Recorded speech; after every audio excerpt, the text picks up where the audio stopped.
stood in the center of the Galactic Council chamber and tried not to show his boredom. The chamber was massive, with seats rising in curved rows on all sides. 200 different species filled those seats, representing civilizations that stretched across the galaxy. Most of them were barely paying attention to the proceedings. This was routine business, after all. Ambassador of the Empire, High Chancellor Okay's voice echoed through the chamber. The Chancellor was old, even by standards. His skin had the deep blue color that came with age, and his 4 eyes blinked in sequence as he read from the data pad. You will travel to Earth and evaluate their application for Council membership. Bowed slightly, he had done this 43 times before. 43 species, 43 evaluations, 43 recommendations that had all been accepted by the Council. This would be his 44th and probably his easiest. He had already reviewed Earth's file during the flight to Council Station. The humans were young, barely 300,000 years old as a species. They had only achieved faster-than-light travel 2 years ago. Their average was a mere 80 years, which seemed impossibly short too. His own species lived for 4 centuries on average. The file listed Earth as a high-gravity world borderline classification. That was mildly interesting. Most species evolved on gentler planets, but Earth's gravity was only slightly higher than standard, nothing extreme. The humans had simply adapted to it. What really caught attention was the history section. Earth had experienced numerous global conflicts in recent centuries. The humans had even developed weapons capable of destroying their entire planet. Found this disturbing but not unusual. Many young species went through such phases before maturing enough for Council membership. The evaluation will take 3 standard weeks, Okay continued. You will assess their technological capabilities, cultural stability, and readiness for galactic citizenship. Standard protocols apply. Understood, Chancellor replied. 3 weeks on a primitive planet, asking basic questions, observing their simple technology, then back to Council Station with a recommendation for limited membership with the usual restrictions. Easy. The Council session ended and made his way to the docking bay where his ship waited. His staff had already loaded supplies and prepared the ship for the journey to Earth. The trip would take 4 days through the faster-than-light corridors. During the journey, studied the files more carefully. Earth had a population of 9 billion, which seemed excessive for a planet their size. They had one unified government formed only 30 years ago, after something they called the Unification War.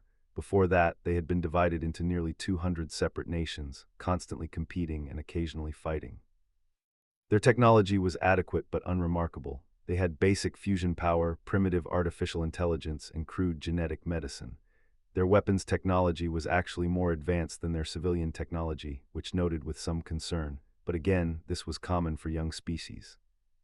What puzzled him were the odd notations scattered throughout the file: high emergency response capability, extensive disaster preparedness infrastructure, unusual population resilience metrics. These phrases appeared multiple times but were never explained in detail. The ship dropped out of faster-than-light travel at the edge of Earth's solar system. The planet appeared on his screens, a blue and green sphere with white clouds swirling across its surface. It looked peaceful, even beautiful. Ambassador, this is Earth Traffic Control, a voice came through the communications system.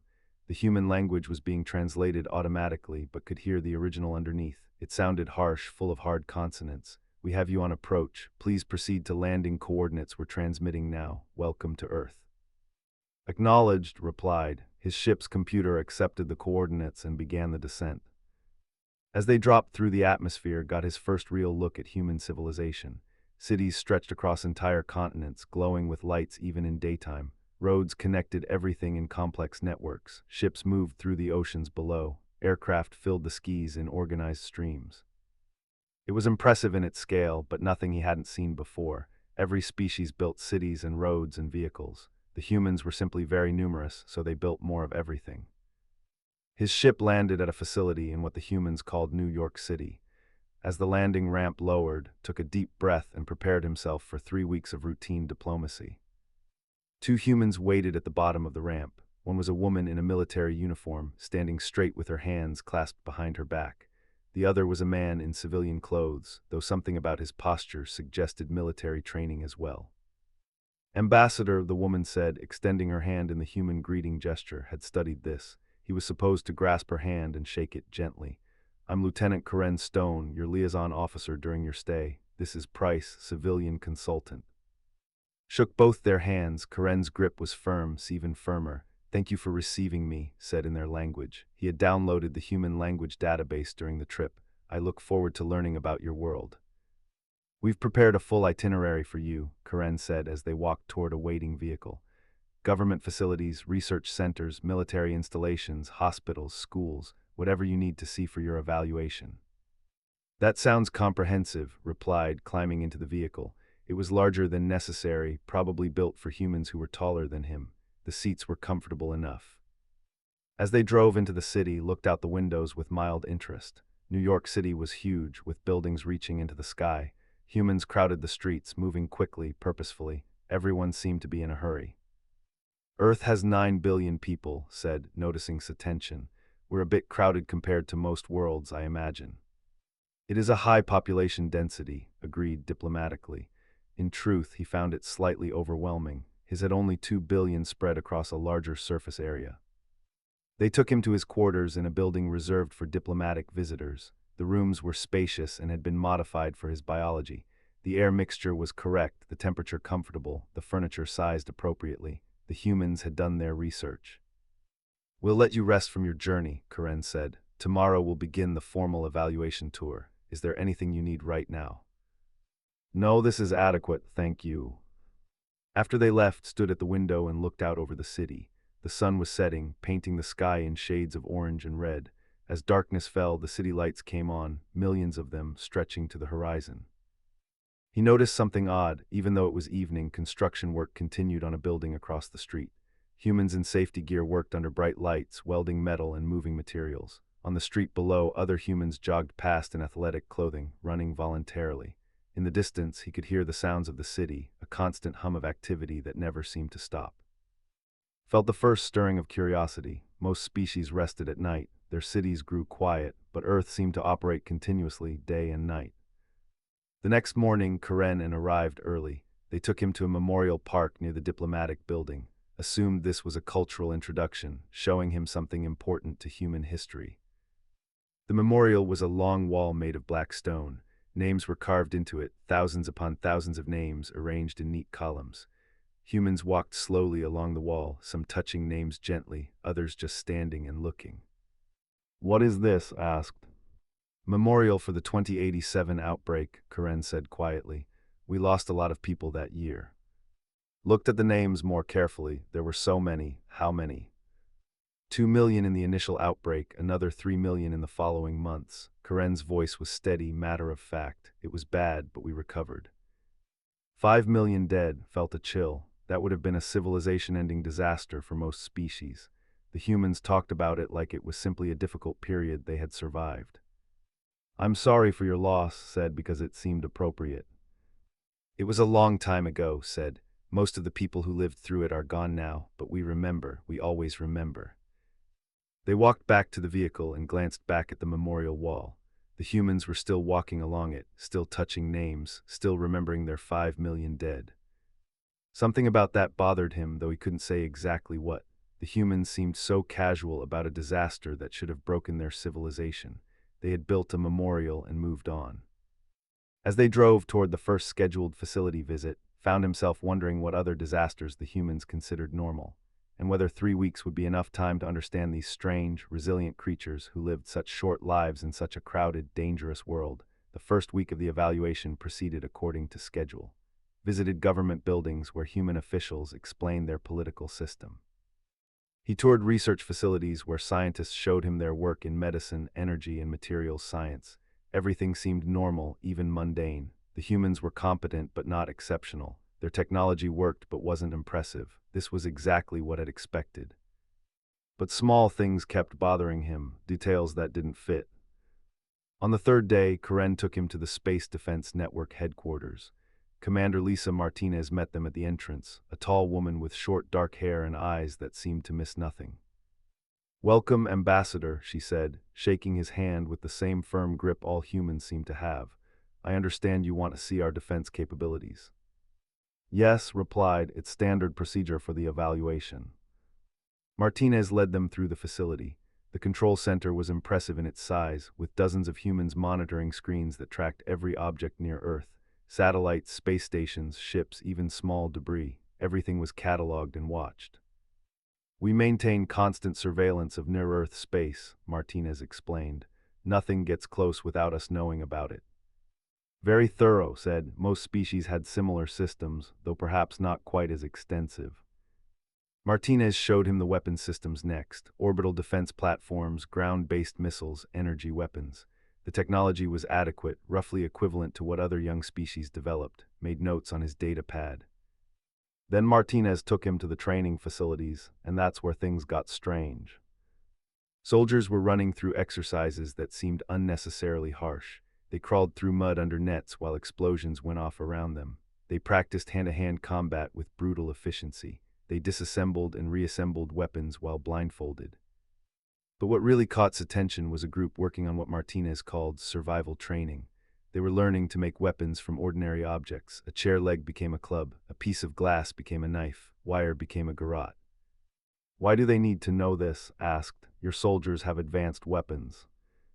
Martinez looked at him with those sharp eyes. Because they might not always have advanced weapons, because supply lines get cut, because ships crash, because sometimes all you have is what you can find and what you can make. But surely that's unlikely. Unlikely isn't impossible, Martinez said simply. We train for the worst case. We prepare for the moment when everything goes wrong, because that moment will come. It always does. Wanted to ask what she meant by "it always does," but they were already moving to the next area. The next day took him to a hospital. Dr. Peter Harrison ran the trauma unit, a tired-looking man with gray hair and steady hands. We handle everything here, Harrison said as they walked through the hospital corridors. Vehicle accidents, industrial incidents, natural disasters, anything that comes through the door. The emergency room was busy even though it was mid-morning. Doctors and nurses moved between patients with practiced efficiency. Everyone seemed to know exactly what to do without needing to ask. Harrison showed him the trauma bays and was surprised by how extensive they were. Equipment for every type of injury lined the walls. Surgical tools, diagnostic machines, life support systems, more than any hospital had ever seen. You seem very well equipped, observed. We need to be, Harrison replied. You never know what's coming through that door. We get everything from minor cuts to people who probably shouldn't survive. Our job is to save them anyway. People who shouldn't survive. Harrison nodded, leading him to a recovery ward. See that woman in bed 7? She was in a building collapse last month. 3 floors fell on her. Crushed pelvis, punctured lung, massive internal bleeding. We worked on her for 8 hours. She'll walk again in about 6 months. Looked at the woman who was sitting up in bed talking to visitors. She looked weak but alive. On most worlds, those injuries would have been fatal. How often do you see cases like that? Asked. Often enough that we're good at it, Harrison said quietly. We've gotten good at saving people who probably shouldn't survive. We've had a lot of practice. That phrase bothered for the rest of the day. A lot of practice. What kind of world gave doctors a lot of practice saving people from near-death injuries?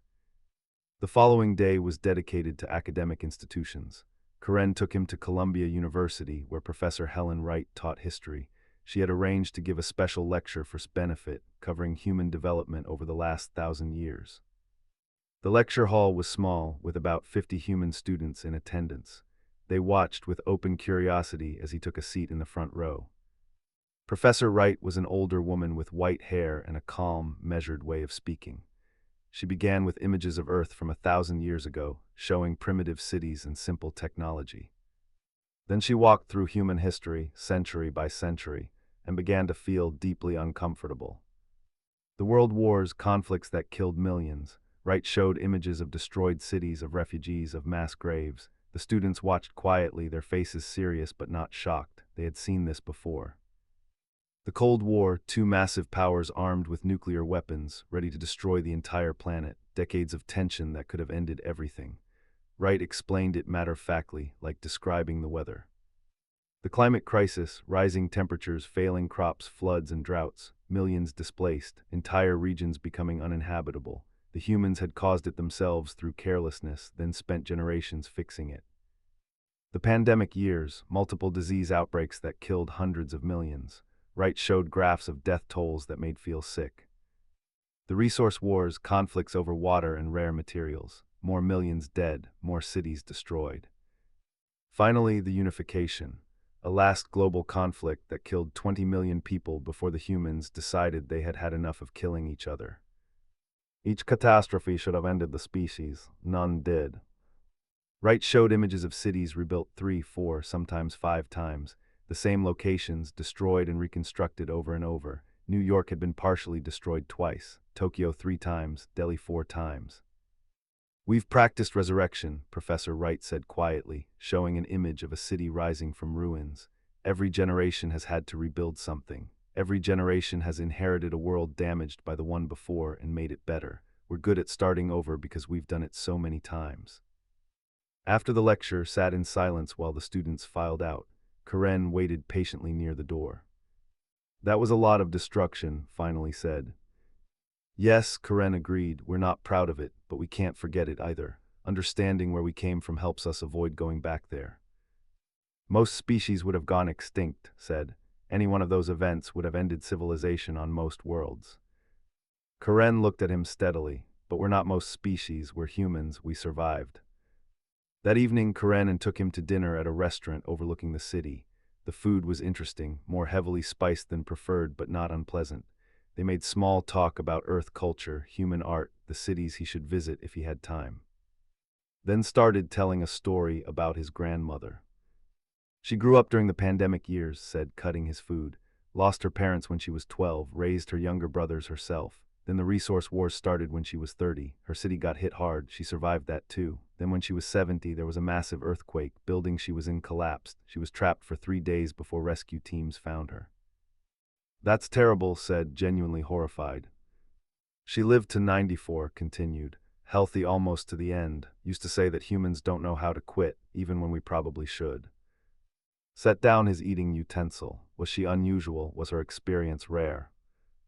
And Karen exchanged glances. Something passed between them, some shared understanding.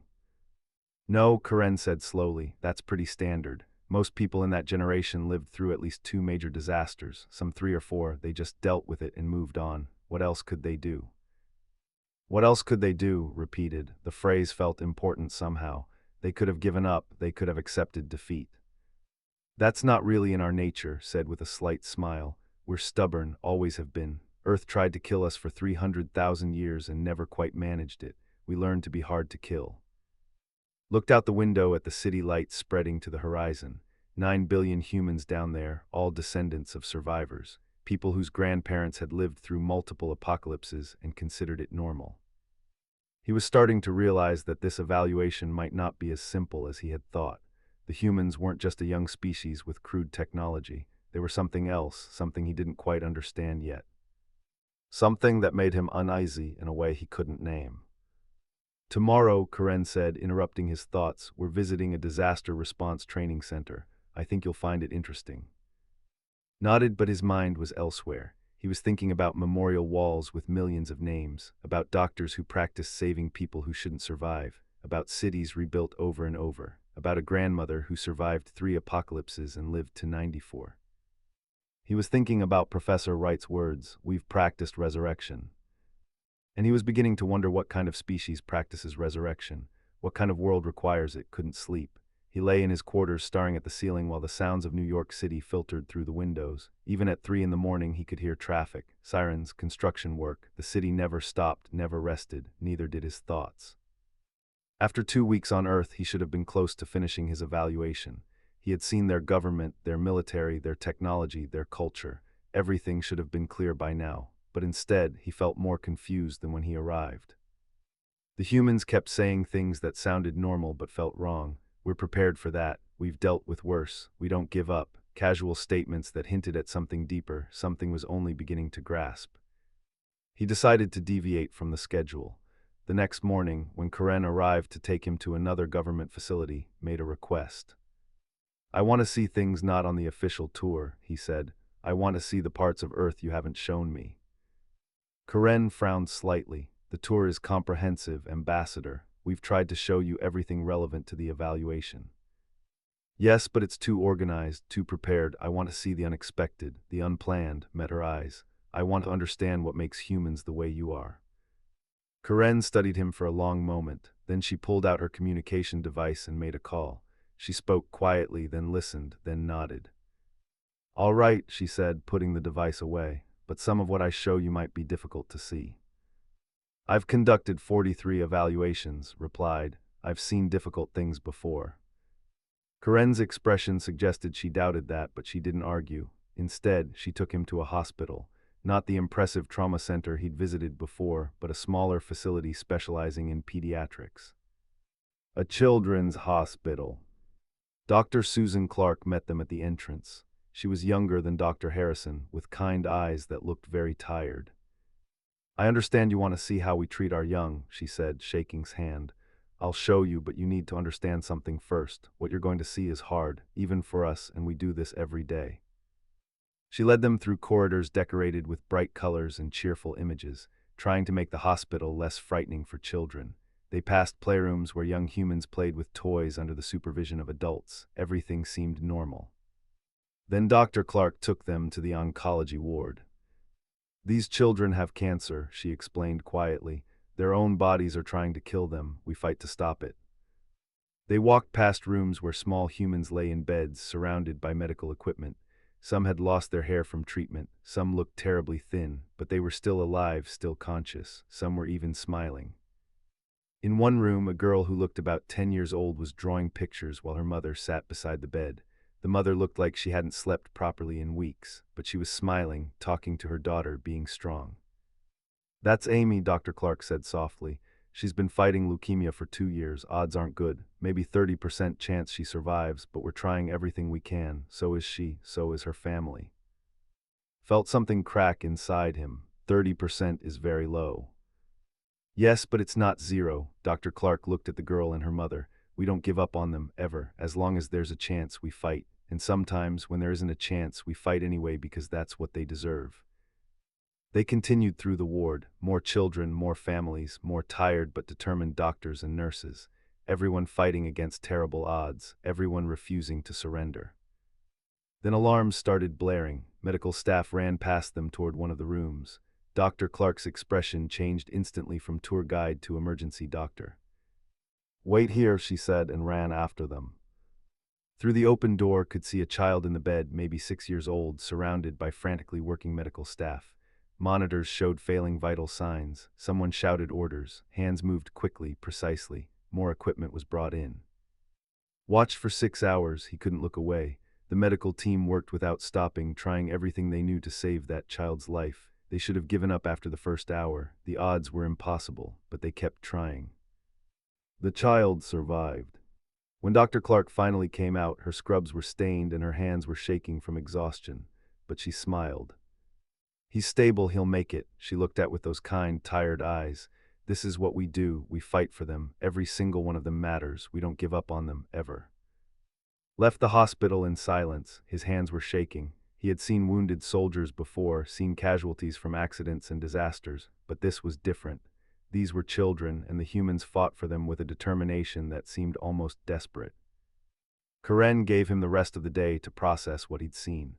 But the next morning, she took him to another facility that wasn't on the original schedule. The Global Disaster Response Center was located underground, beneath layers of reinforced concrete and steel. Director Moore was a solid, competent-looking man with gray in his hair and scars on his hands. Welcome to the center, he said, leading them into the command facility. This is where we coordinate response to major disasters. The command center was enormous, with screens covering entire walls. Maps showed Earth's surface divided into response zones. Data flowed constantly, monitoring weather, seismic activity, disease outbreaks, everything that could threaten human life. We prepare for worst-case scenarios, Moore explained. Asteroid impacts, supervolcano eruptions, nuclear incidents, pandemic outbreaks, extreme weather events, everything that could kill large numbers of people. Looked at the preparations. They were extensive, frighteningly extensive. You prepare for all of these simultaneously. We prepare for everything, Moore said simply. Hope for the best, prepare for the worst, that's our motto. He showed the response plans, detailed procedures for every conceivable disaster. Evacuation routes, supply caches, medical staging areas, communication backups, everything thought through to the smallest detail. Then noticed a section labeled Extraterrestrial Contact Protocols. He pointed to it. What's this? Moore pulled up the files. protocols for contact with alien civilizations, peaceful contact, aggressive contact, invasion scenarios. Invasion scenarios felt cold. We hope it never happens, Moore said calmly, but if it does, we have plans, evacuation procedures, resistance strategies, continuity of government protocols. We assume we'd lose the first major engagement. Most species with interstellar travel would have better weapons than us. Then what? Asked. If you lose the first engagement, what's the point of the rest of these plans? Moore looked at him steadily.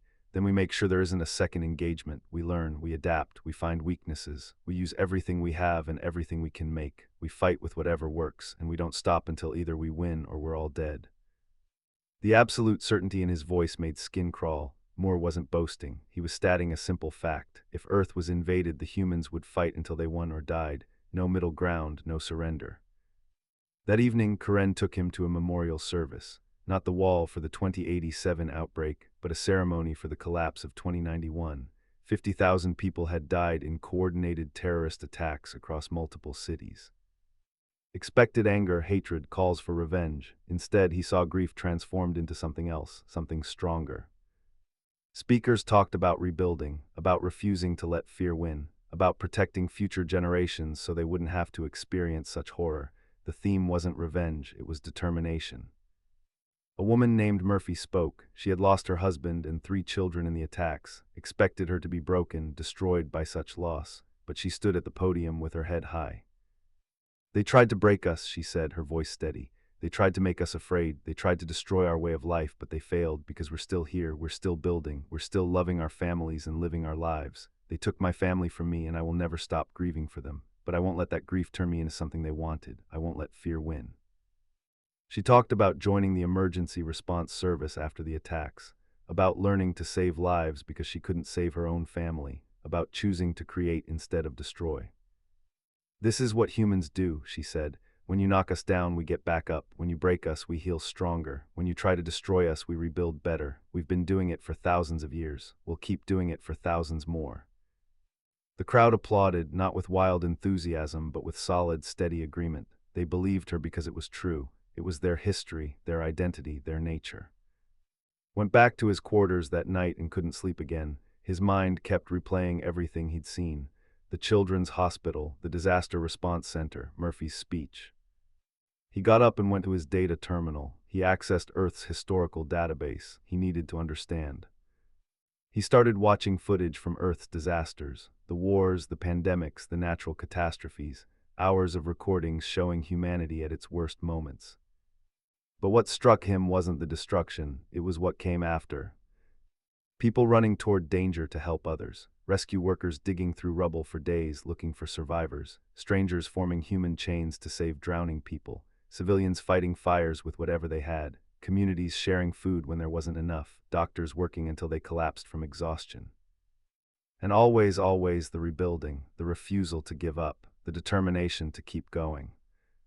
One phrase appeared over and over in survivor testimonies, across centuries and languages, from every disaster humanity had faced. What else could we do? An earthquake survivor pulling people from collapsed buildings. What else could we do? A doctor treating pandemic victims despite the risk. What else could we do? A mother protecting her children during a war. What else could we do? The question haunted, what else could they do? They could have given up, they could have accepted extinction, they could have surrendered to disaster. But they didn't, they never did. Sat in the dark watching footage of humanity's worst moments and best responses, and felt something fundamental shift in his understanding. These weren't just a young species with crude technology, these were survivors, professional survivors, species-level survivors. Earth had tried to kill them for 300,000 years and they were still here. Still growing, still building, still refusing to quit. And now they wanted to join the Galactic Council. They wanted to take their place among civilizations that had evolved on gentle worlds, that had never known true catastrophe, that had reached the stars through peaceful development. The humans had reached the stars by refusing to die. Finally understood why he felt uneasy. He wasn't evaluating a primitive species. He was evaluating something the galaxy had never seen before, a species that had survived hell and called it home. Woke up on the 18th day of his evaluation and knew he couldn't continue with the scheduled tour. He had seen enough surface-level observations. He had watched humans being competent, prepared, determined, but he still didn't understand why. Karen and arrived at his quarters to collect him for another facility visit. Was waiting in the main room, standing rather than sitting. "I need to see the vault," he said without preamble. Karen's expression froze. "I don't know what you mean." "Yes, you do," kept his voice calm but firm. "You've been showing me the results of your history, but not the causes. I've seen what humans are now, but I need to understand what made you this way. Every species has records they don't share casually, archives of their worst moments. You've been careful to show me only what you want me to see. I need to see everything."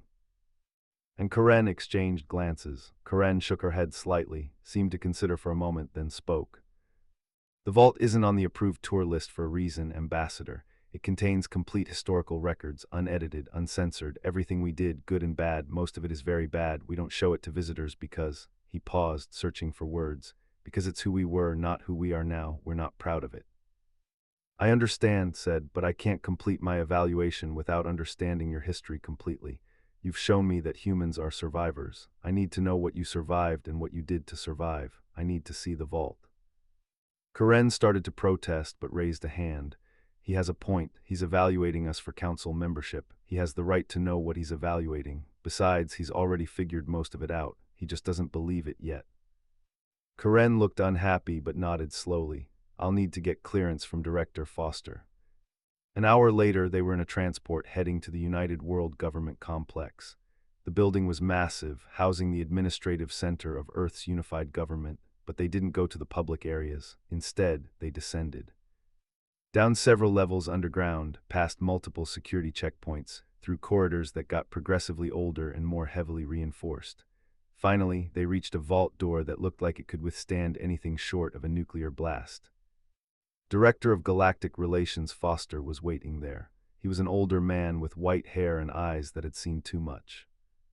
"Ambassador," he said, shaking hands, "Karen tells me you want to see our complete historical archives. I'm authorized to grant that access, but I need to warn you first. What's in here is the truth, all of it, the things we did to ourselves, the things we did to each other, the mistakes, the atrocities, the failures. It's not edited for consumption. It's not sanitized. It's just what happened."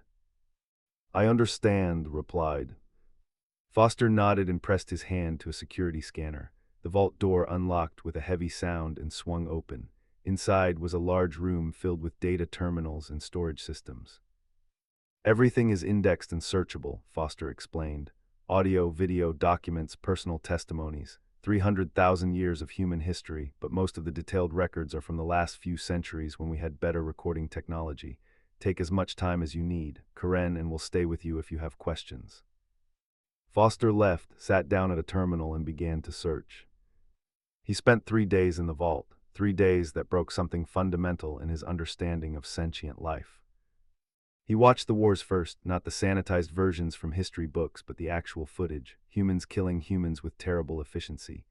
Cities bombed into rubble, soldiers dying in mud and blood, civilians caught in crossfire, children starving, prisoners executed, the gas chambers, the atomic bombs, the carpet bombing, the chemical weapons, the biological warfare. Had known intellectually that humans had fought wars, but seeing it, watching humans destroy each other with such creativity and thoroughness, made him sick. No species he'd ever evaluated had been this brutal to themselves. But he kept watching because he needed to understand.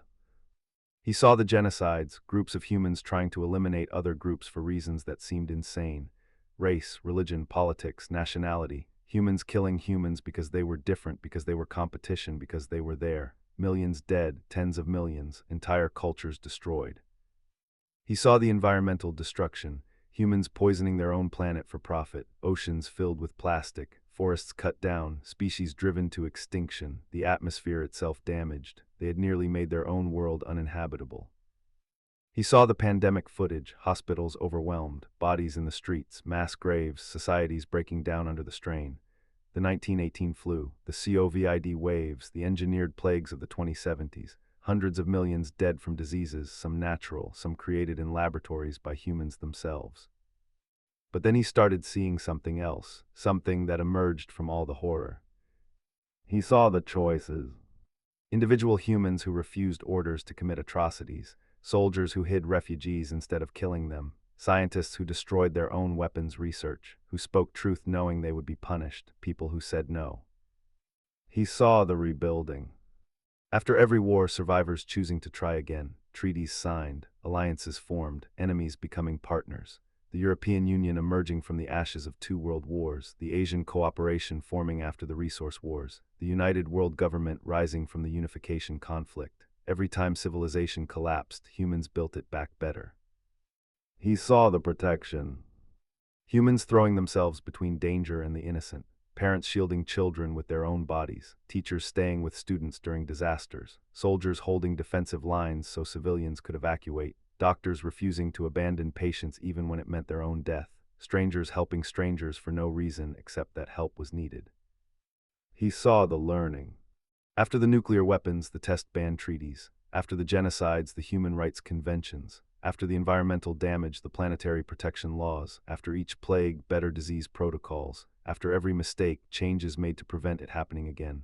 The phrase "never again" appearing over and over in human declarations. He saw the sacrifice. Humans giving up their own safety, comfort, even lives so others could survive. Resistance fighters in occupied territories. Civil rights workers facing violence to change unjust laws, firefighters running into burning buildings, rescue workers in disaster zones, parents working themselves to exhaustion to give their children better lives, millions of small sacrifices and thousands of large ones. On the third day, found the record he would never forget, from the Unification War, Earth's last global conflict. General Cross commanded a defensive position during the final year of the war. His forces were surrounded, supplies running low, casualties mounting. The opposing commander offered surrender terms, generous terms, safety for his soldiers in exchange for laying down weapons. The recorded conversation played on screen. General Cross, this is Commander, we have you surrounded. You're cut off from reinforcement. Your supply lines are broken. You cannot win. I'm offering you honorable surrender. Your soldiers will be treated well under the accords. No one else needs to die. What is your response? A pause, then Cross's voice, tired but steady. Commander, I respect the offer, but here's what you need to understand about humans. We've survived ice ages without technology. We survived plagues that killed half our population. We survived wars that should have ended our species. We survived trying to kill ourselves for thousands of years. You think this situation is hopeless. We've survived worse. You think we'll surrender because the odds are bad. We're humans. We don't know how to quit.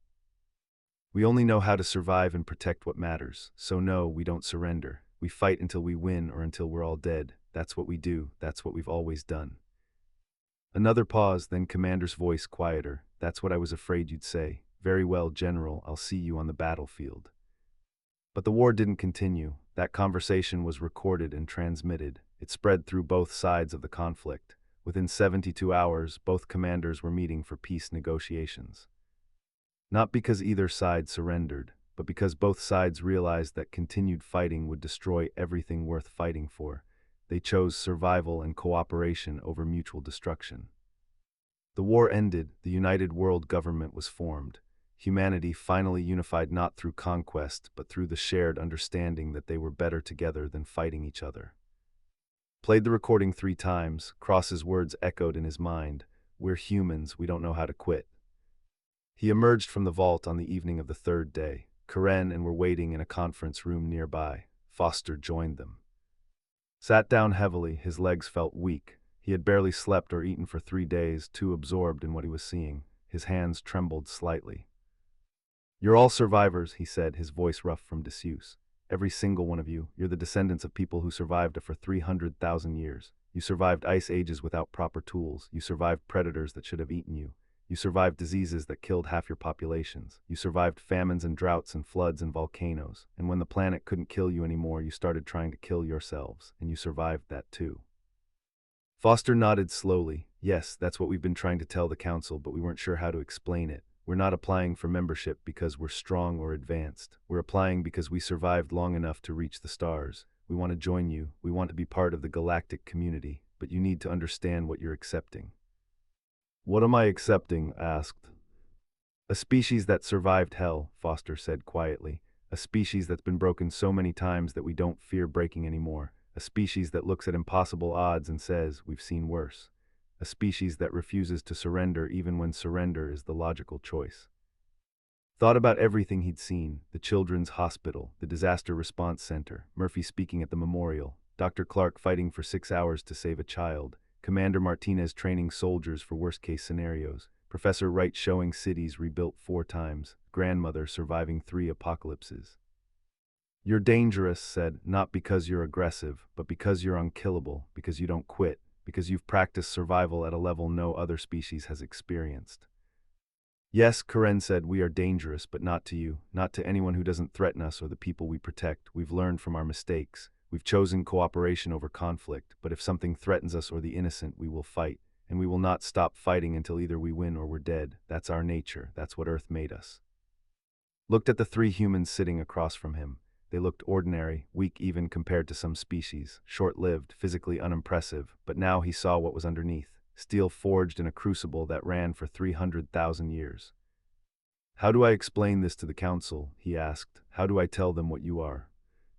"Tell them the truth," Foster said. "Tell them what you saw. Let them decide if they want us." "That's what I'm afraid of," whispered.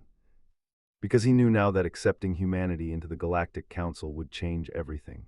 The galaxy was about to meet a species that had survived the hardest test imaginable and emerged with both strength and compassion intact. A species that combined survivor's instinct with protector's heart. A species that looked at impossible situations and asked, what else could we do? The galaxy wasn't ready, but then again, neither had Earth been ready for humans, and humans had survived anyway. Ship departed from Earth on schedule exactly 3 weeks after he had arrived. Karen and came to see him off. There were no formal ceremonies, just a simple goodbye. "Good luck with your report," Karen said, shaking his hand one last time. Wanted to say something meaningful, but words failed him. He simply nodded and boarded his ship. During the 4-day journey back to Council Station, didn't leave his quarters. His staff reported concern to the ship's doctor. The doctor examined him and found nothing physically wrong, but recommended he rest and eat properly, ignored the advice. He sat at his desk, staring at a blank data pad, trying to figure out how to write his report. How could he explain what he'd seen? How could he make the council understand? Every evaluation report he'd ever written followed the same structure: technology assessment, cultural stability evaluation, readiness for membership determination, recommendations with standard limitations. But nothing about Earth fit the standard structure. Their technology was adequate but unremarkable. Their culture was stable now, but built on a foundation of repeated catastrophic failures. Their readiness for membership was unquestionable, but the implications of accepting them were staggering. Tried to write several times. Each attempt ended with him deleting everything and starting over. The words wouldn't come. The truth was too big to fit into a standard report format. By the time his ship docked at Council Station, he still hadn't written anything. Council physicians met him at the docking bay. They had been alerted to his condition during the journey. They ran tests, asked questions, examined him thoroughly. "You're physically healthy," the lead physician said, reviewing the results, "but you're showing signs of severe psychological stress. What happened on Earth, Ambassador?" "I saw the truth," replied, "and I don't know how to explain it." The physician looked concerned but cleared him as fit for duty. High Chancellor OK visited his quarters that evening. The Chancellor was old even by standards, nearly 500 years old. He had seen the Council grow from 50 species to 200. He had conducted evaluations himself in his younger years. He understood the process. He said, settling into a chair, "In 43 previous evaluations, you've never had difficulty writing a report. You've never shown stress after a mission. What happened on Earth?" Sat across from him, trying to organize his thoughts. "I need more time to prepare my report, Chancellor. I need to understand how to explain what I saw." "Explain it to me now," OK said gently. "Informal conversation, no record, just tell me what you experienced." So talked, he told the Chancellor about the memorial walls, the children's hospital, the disaster response center, the vault. He described watching humans fight for 6 hours to save a child. He quoted General Cross's words about humans not knowing how to quit. He tried to convey the feeling of watching 300,000 years of survival condensed into historical records. OK listened without interrupting. When finished, the Chancellor was quiet for a long time. "You're frightened," he finally said, "not of what they might do to us, but of what they represent." "Yes," admitted, "they survived something none of us have experienced. They evolved on a world that tried to kill them, and they became unkillable. What does that mean for the Council? What does it mean for the galaxy?" It means the galaxy is about to become more interesting, OK said with a slight smile. Write your report, tell the truth, let the council decide, that's all you can do. 1 week later stood before the full Galactic Council. 200 species filled the chamber, representatives from civilizations across the galaxy. Most of them looked bored. This was supposed to be a routine approval for a primitive species. Stood at the central podium, his prepared report on a data pad in front of him. But when he opened his mouth to speak, the prepared words died. He stood silent for a full minute. The council began to murmur. Some representatives looked confused, others annoyed. High Chancellor OK watched with patient eyes. Cleared his throat and began speaking, not from his prepared report, from his heart. I went to Earth expecting to evaluate a young, primitive species, he said, his voice carrying through the chamber. What I found was something none of us have ever encountered before. The murmuring stopped. He had their attention now. The humans call Earth a cradle of life. This is incorrect. Earth is a crucible. For 300,000 years, that planet tried to kill them. It nearly succeeded dozens of times. Ice ages that should have frozen them to extinction. Supervolcano eruptions that should have darkened their skis for decades. Asteroid impacts, pandemic diseases, mass extinction events. Any one of these would have ended most species. Earth had all of them, repeatedly. Looked around the chamber. They were listening now, really listening.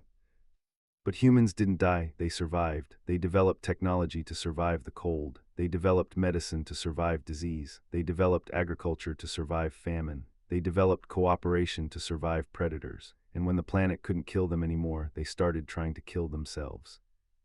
He brought up images on the main display, footage from Earth's wars, the devastation, the destruction. They fought wars that consumed continents. They built weapons that could destroy their entire planet and came close to using them. They damaged their own atmosphere. They created diseases in laboratories. They committed genocides against themselves, and still they survived. More images, the rebuilding, the choices, the protection. But here's what makes them truly remarkable. After all that death, all that destruction, they didn't lose their compassion. They didn't become monsters. They learned. After every war, they built peace. After every genocide, they strengthened human rights. After every environmental disaster, they created protection laws. They took every terrible lesson and used it to become better. Could see confusion in some faces, fear in others. Good, they should feel what he felt. I visited a children's hospital. I watched doctors fight for 6 hours to save a child who probably shouldn't survive. The child survived. I asked the doctor why they tried so hard. She said, "We don't give up on them, ever. That's humanity in one sentence. They don't give up, they don't surrender, they don't accept defeat." I visited a disaster response center. They prepare for asteroid impacts, supervolcano eruptions, nuclear incidents, pandemic outbreaks, alien invasions, everything that could end their civilization. I asked what happens if they lose a first engagement with an invasion force. The director said, "Then we make sure there isn't a second engagement." He meant it. They would fight until they won or until they were all dead. I attended a memorial for 50,000 dead from terrorist attacks. I expected anger and hatred. Instead, I saw determination to prevent such attacks from working. A woman who lost her entire family said, "When you knock us down, we get back up. When you break us, we heal stronger." She wasn't boasting. She was stating a fact about human nature. The chamber was absolutely silent now, took a breath and continued. I spent 3 days in their complete historical archives, unedited, uncensored. 300,000 years of survival. I saw every mistake they made, every atrocity they committed, every time they nearly destroyed themselves, but I also saw every time they chose to rebuild, every time they chose compassion over revenge, every time they chose cooperation over conflict, every time they looked at extinction and said, "Not today." He pulled up the recording of General Cross. Let the council hear those words. "We've survived ice ages, plagues, world wars, and our own stupidity. You think you can make us quit? You don't understand. We're humans. We don't know how to quit. We only know how to survive and protect what matters." After the recording ended, spoke again.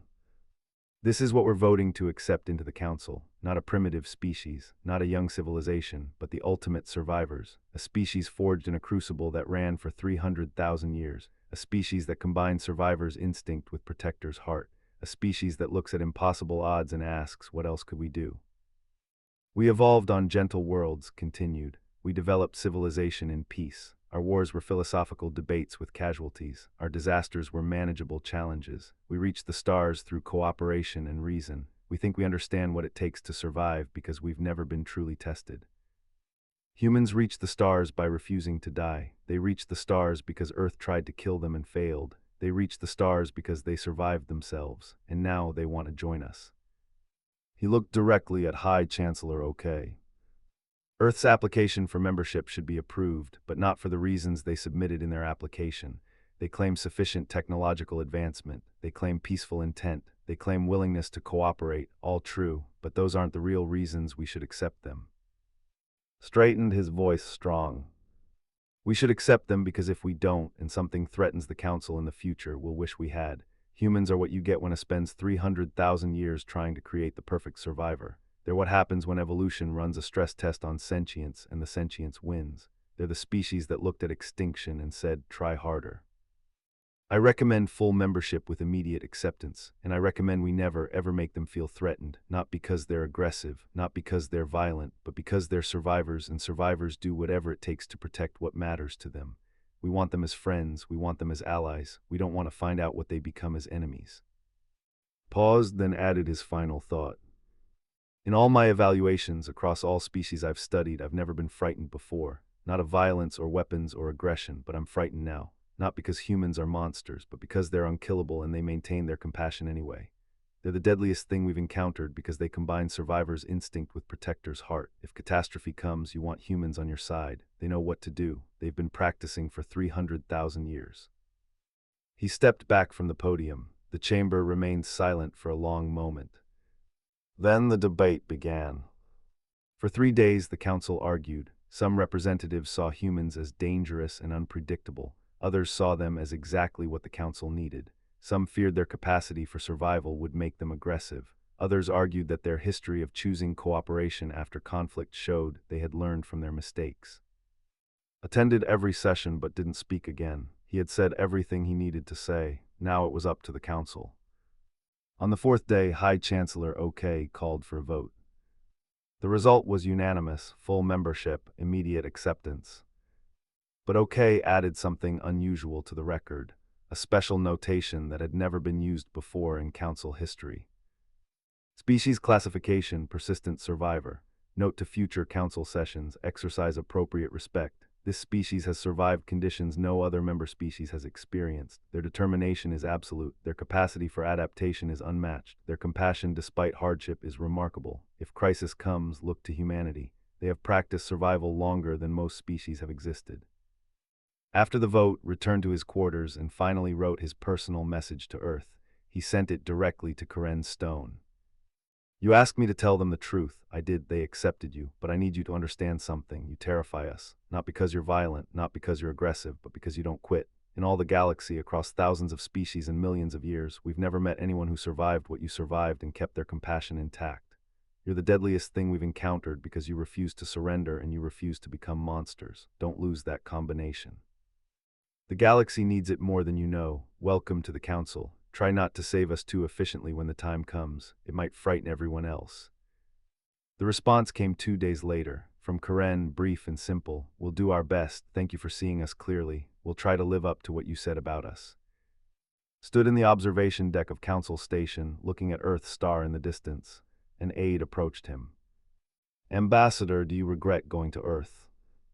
Thought for a long moment. No, I needed to see them. The galaxy needed to know what they are. We've been alone up here for so long, thinking we understood sentient life, thinking we knew what survival meant. We didn't. We evolved in paradise and called it normal. Humans evolved in hell and called it home.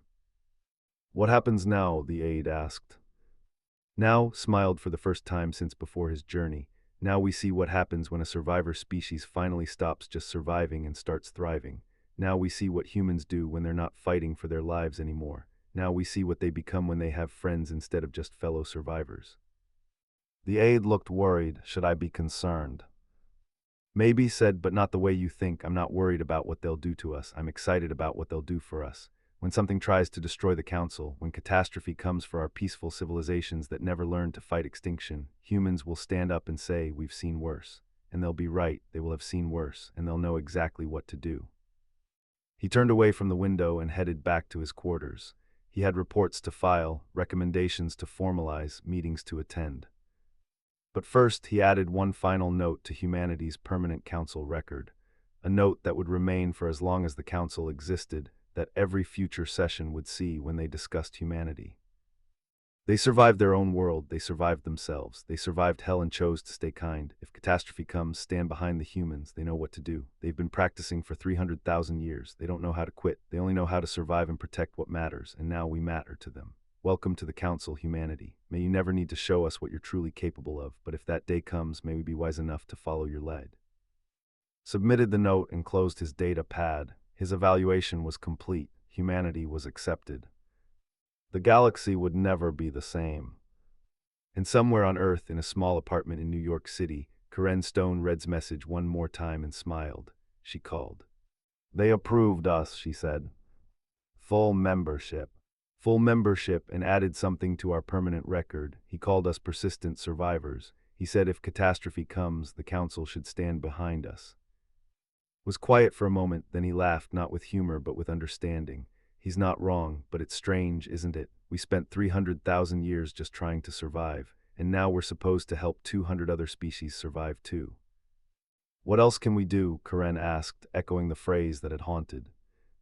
Nothing else, agreed. That's what we do, we survive, and we help others survive, it's who we are.